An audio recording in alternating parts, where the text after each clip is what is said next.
Então, gente, por algum motivo o áudio do vídeo ficou, tipo, tenebroso e eu não sei por que isso aconteceu.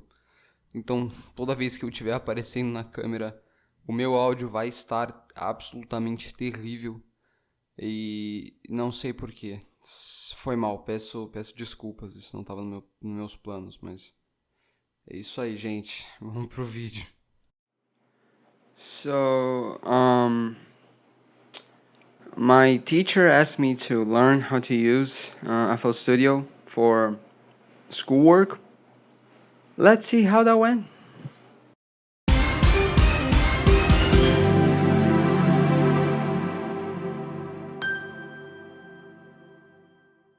Trying on FLStudio was really hard, especially coming from someone like me, someone who doesn't have special abilities involving music. I don't know nothing about chord progression, I don't know nothing about notes, I don't play any instrument, I don't know nothing about this. I don't know nothing about this. Or do I? Before I share my experience with you guys, let's talk about FLStudio for a bit. Okay, not this.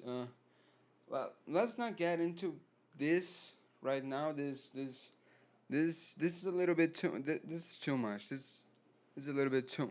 Hold on. I'm going to kill myself, and it's your fault. That's an overreaction.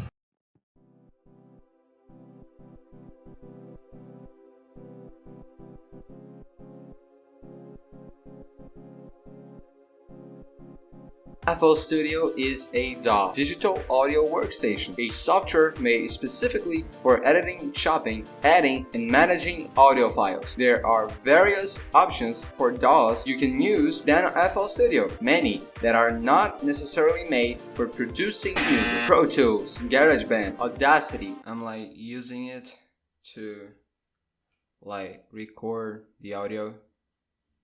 Yeah. It's like really fucking funny. Like you can see. Look at him go. Look at the audio.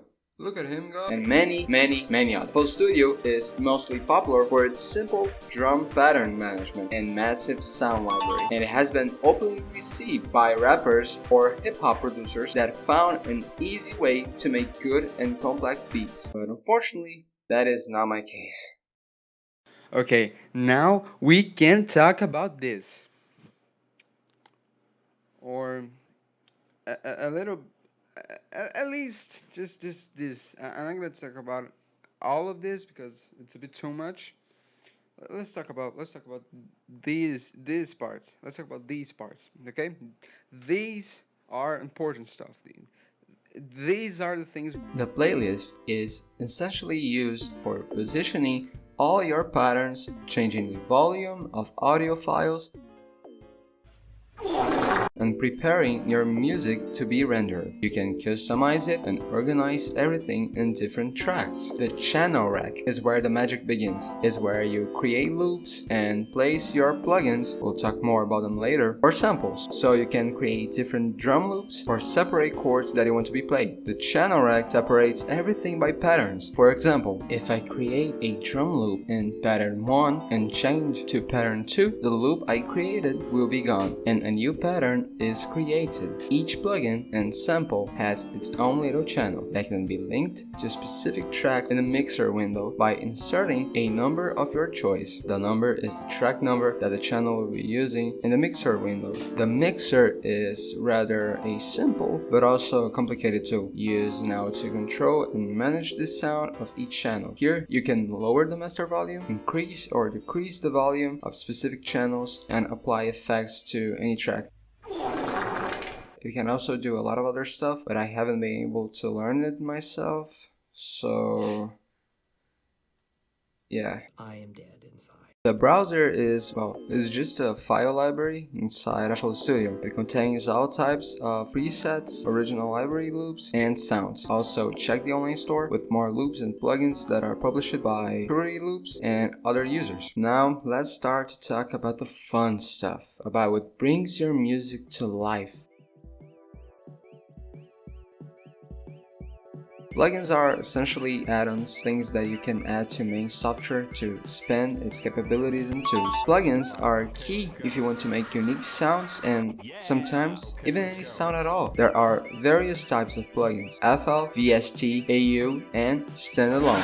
FL plugin is a plugin that only works on FLStudio. VST is a plugin that works in all VST host programs. AU plugin is a plugin that only works on macOS. Standalone is a plugin that runs inside a self-contained host wrapper, or basically it runs by itself. It doesn't need a DAW to work. A standalone plugin that I'm trying to work with is Synth, famous by its voice banks that can replicate human voices, just like Yamaha.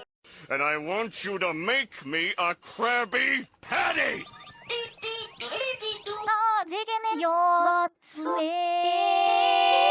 What? What? And I've been trying to understand how to configure everything, because it's really hard and complex. But I think it would be cool to not use my actual voice in my productions. There are two types of plugins inside of FLStudio: generators and effects. The names are pretty much straightforward. The generators will generate sound and the effects will, well, apply effects to whatever track you want. A generator that I commonly use in my productions is Flex. It has a variety of packs and MIDI files that you can use, drum packs, and much more. There's also other amazing plugins that come with FLStudio, depending on which version you buy, like Citrus, that has an enormous library full of whatever you want to use. Really, it has a lot of stuff. Like, a lot of stuff. A lot of fucking stuff, you guys don't understand. There has been a growing debate about plugins, about how expensive they are and why you shouldn't pirate them, because if you pirate them they will sound shitty, and buy an expensive asset for a target audience of mostly teenagers that are not going to make their producing hobby a full-time career. But plugins are still cool.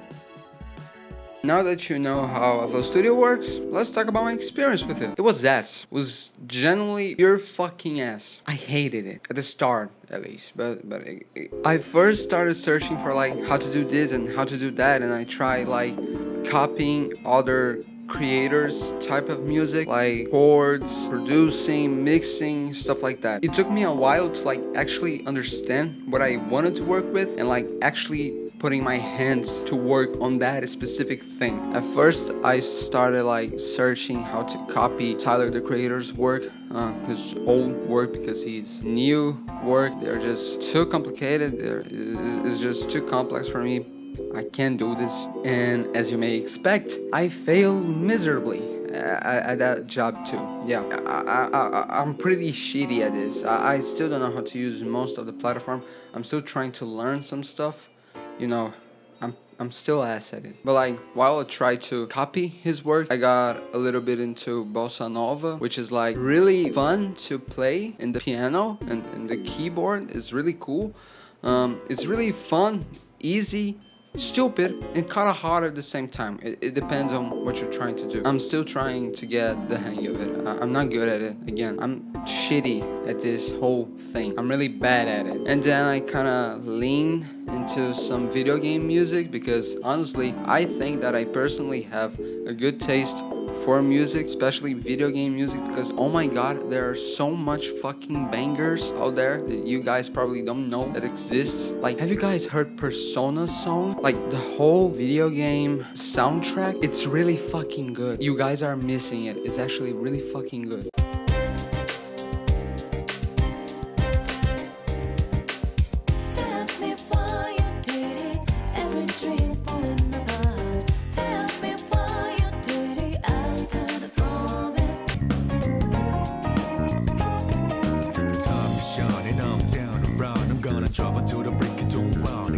I'm on a mission, routing up whatever it is I gotta do. Routing up until the